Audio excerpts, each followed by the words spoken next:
and Kegyiwa nankasa Eric Asiedu Boadi yɛnte sim na yɛnkɔ anim na bibia so ntimi enko eyi na bɛhyɛ se de afi the Ghana Football Association. When you say last week, I bring on some kakra, ye church the Mudicho, ebo amania mu de yakode say Congress ebe baso. Na dia ba kwada Congress ne so a bebre na edi wo bobo kasafa ho the third term limit ya de emma the president of the Ghana Football Association. After se question techi coin normalization for ebaye na ye hwe se kwan bia so be say game no panifo nyina je to mo say 2 term limit and ye de ba de nei abetom ne sam person ye third term na kese 3 terms so eti ora ne dini keto kra kubetimi akobia na so nkobia no na akwa something which is that prosperous na do be kire mu ese class na dia betum so mo pe but ye da sore ya kin first afford the injunction akwa akwoto Congress so mo se Congress na ye kono de ye beko na mo say ye di nkoma fa ne ma ye dia gu paper so se ko discuss no no ensese sa third term limit ye koka ho asem eti we utum se court nsem pa na abetum anya asem keto akra but na no draw safo executive council member sa third term sem no danu atum I don't make decisions in terms of voting rights for others.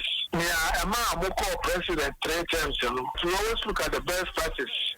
Countries are surrounding we have football. As we are 3 terms of 4 years of 3 terms, provided you can get the votes to go on it again. And the president, as you see there, he's also an ESCO member. He chairs the ESCO duty. Until in this case, let's just say, during normalization time, so we have to try to send it to FIFA and try to convince FIFA about it. That's we did it, and then FIFA jurisdiction. And that's what we came to do. Until since the Congress, has to stop. Congress can decide not to vote for it. Congress can decide to vote for it. And say, bring that for class maybe, and the doing good stars, any other class because they all support the 3 terms. Way and no draw for someone. What you to but 3 terms see confirm no group football administrator what in not too much them say what you want test your football for 3 times hey no one against the moon 3 terms see what are the reasons in here if you say 2 terms I was saying they got 3 terms then no be a big 2 terms if I go for a big 2 terms we are compare say 8 years a boy name then we can say yentum and after yentum right say ni panako 1.5 terms you who yes may fan come it doesn't make sense say to clear ko no you take 2 terms no better let's say it doesn't affect him. He's not eligible. Continue contested. Unless you say, yeah, you go football, Sebi, yeah, Bill Mwaka. Yeah, what man say? Yeah, 3 terms now. And yeah, for. And also, why can you 2 terms? And never just 2 terms. Oh, my view. If you want to bring on view.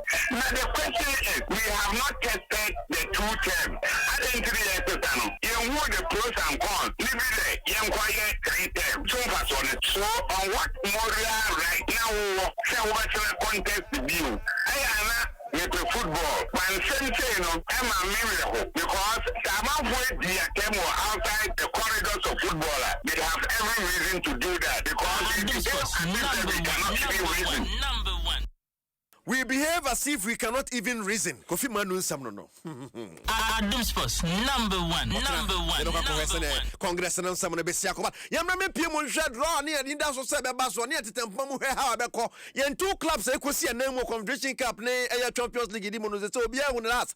Metama Kumasia Sante Kotoko me patra ye drawing waya brother. Anyaman Kane Kotoko I'm say I'm a fan I Kwara United of Nigeria.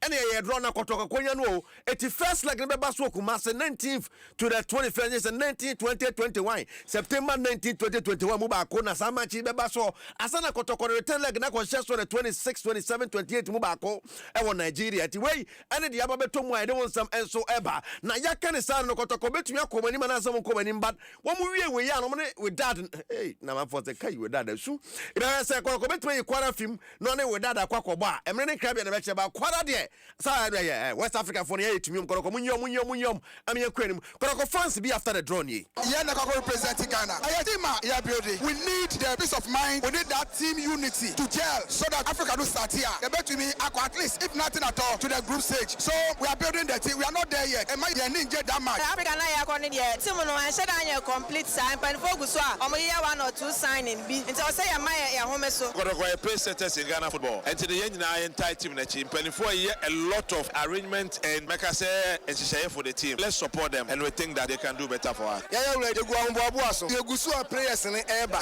Ya yibi afirim. Ani edi bi nsu be hihiem kotokozo voters. Omo nko omo akomanto omo yem. Empanimfo no omunim ni omo ye. Omo mpese nkununguo ebeba. Enti Africa no ayeko ne ya boa ye ho. Africa no kra de. Afepa ne ya de ye wo grand day say ye kwa Africa. Was one of omo players na fe ne ato omo foforo. E na omo boss abo we dia kan hu say. Ta memle da be da na fiafiara anopo. E wo so hu say ade che memle da na be ye de. Ye kwa Africa. Ya kwa ko wini Africa so de aba. Obi so ntia se. O de otia. Kwase hono na be boa. Wo team no de ko na no de.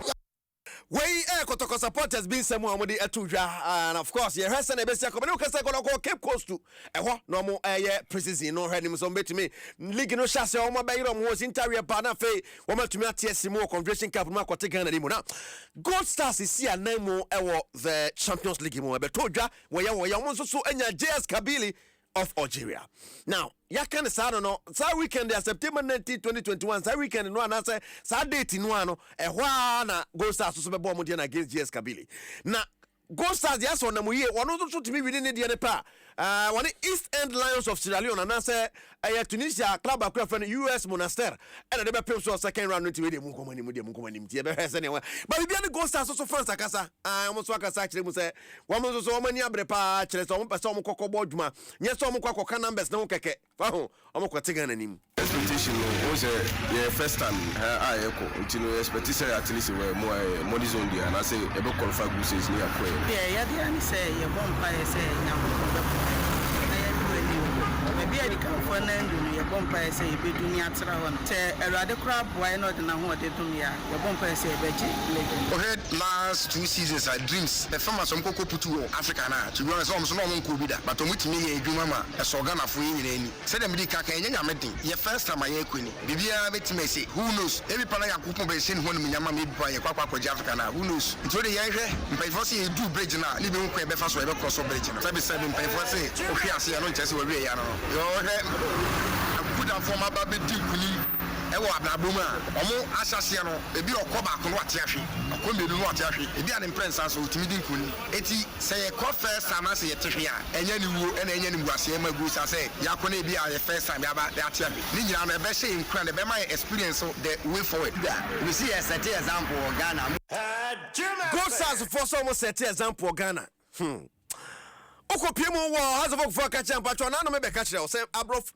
ya kwete House of Folk training grounds abrof bi aba ai omodoso ne say na abrof be na aba yesi investors yo omo is ke ba be se eye house mu a anya sem keto akra ba kwame opariado wono na kasama eye akra House of Folk wachire mu de enti abrof na ba it is a partnership say once it is sealed the different the brain will be to the bigger benefit of the club. Player transfers when it comes to supporting to do other infrastructure activities and all of that Nina will come under the partnership. There's no way package to say players and then the package will be in a manner that every stakeholder in the club will have the necessary push. That is why Obesha in not too long every activity we are club and we are in constant collaboration with the leadership of the supporters to ensure that number one. Kwame Prado kasama House of Folk ne semono na so be story me betra se de chensem na de aba challenge so community share no 2-2 and Crystal Palace Liverpool boy yo on penalties no Crystal Palace aje Liverpool yo am fan but ya na Liverpool ashase but ya na Liverpool oji community share no ntanyi league no eti e bia we a good omen e be how and so won sembesi akọ okopiemo wa Arsenal we need 3-0 over Athletic Club Bilbao go carry us body first goal so na Rangers so a ball goal they Man City we need 3-0 over Palermo now Chelsea so a boy sim land by 4 4-1 president friendly is a hold on Man U there watching draw against Fiorentina. Barca winning 5 over Como. I'm on for a wide deal. Season ever now. No by your drink. No by your drink. Yeah. Chan tournament ne kwaso Ghana ni wonti am for shada for my drink ko ba toro kodo. Anyum ye be kumu ye pa mo ho sane esi ati bet way. For the love of the game. Unya twa kwa dia you go chop am. Eti bet we say anya se chacha na ho pa agudie ne ho dontia. Eti fa ho gym na so discover go boto mene. Matches a ho do bebre na be kwaso nti wo so twa bi ne di bia ponse fa. What the F-pack ni BX tablets can one pay by penny be kwa F-pack BX tablets. Moja be du ma frusane ye nua no abenya nyasam keto ase no me nuduru so wo pe bibia de ne mansaka no do so bi wo kwa so pesi no me MTN isim ni download my MTN app no ho na betumi ade isim ni bia phone ni na bibia aduma ko ye nkonja som de bia emfa nkowo se ayayi uji maya de no mumuna karo uji karo fo asom de ma me fa ngo be phone nchen fa me ba yinjim no amuna ye se anyima som de biam isim no an ye usual patro bet power the home of Africa's big winners. Someone as they say there almost say local room bonus no matter to no one can league the one den anya sam ketwa ubetwa bet ya bet power you makoi yes ya konkwa no pay ne ba even skwabna support me producer ya na waka de nankasa ka Kegyiwa ne ho Asiedu Boadi was what you just on somewhere electric